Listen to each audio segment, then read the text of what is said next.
কে? এই নবীর উম্মতের মর্যাদা বাড়াইতেছেন কে? কোরআন শরীফ, কুনতুম খায়রা উম্মাতিন উখরিজাত লিন-নাস। জোরে জোরে বলুন সুবহানাল্লাহ। আজকে এই নবীর পক্ষে আমরা থাকবো, আমরা বদরে যাব, প্রয়োজন হয় এই নবীর পক্ষে আমরা জীবন দেব। কি বলেন, রাজি আছেন না? ওহে নবীর আশিকান, কে হবে নবীর লাগি কুরবান? বলুন, ওহে নবীর আশিকান, কে হবে নবীর লাগি কুরবান? যাহার প্রেমে করলো সৃজন নিজে খুদা দু জাহান, যাহার প্রেমে করলো সৃজন নিজে খুদা দু জাহান, কে হবে নবীর লাগি কুরবান? ওহে নবীর আশিকান, কে হবে নবীর লাগি কুরবান?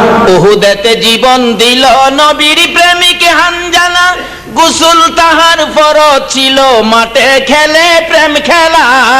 উহুদেতে জীবন দিল নবীর প্রেমিক হানজালা, গোসল তাহার ফরজ ছিল মাঠে খেলে প্রেম খেলা। আকাশেতে গোসল দিয়ে ফেরেশতারা দিয়ে যান, কে হবে নবীর লাগি কুরবান?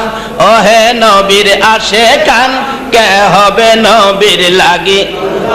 আসলে আগে চিনতে হবে নবীকে, তাহলে কোরআনের মহব্বত আসবে। কোরআন কি জিনিস বুঝবেন, কোরআন যে কত মায়ার জিনিস বুঝে আসবে। আগে চিনতে হবে কাকে, বলুন তো? কারণ এই নবী যদি না আসতো, এই পৃথিবী হতো না, দর্শে কোরআন হতো না, কোরআনও এই জগতে পাঠানোর কোনো প্রয়োজন ছিল না। যারা নবী চিনছে তারাই কোরআন চিনছে।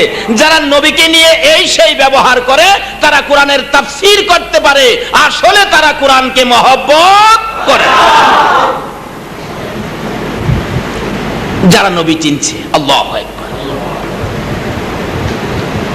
বিধর্মী বেদীন তারাও নবী চিনার পরে দ্বীনে আসছে। কি বলেন? আজকে নবী চিনে না বিদায় মুসলমান হয়েও সরাসরি দ্বীনে যাইতে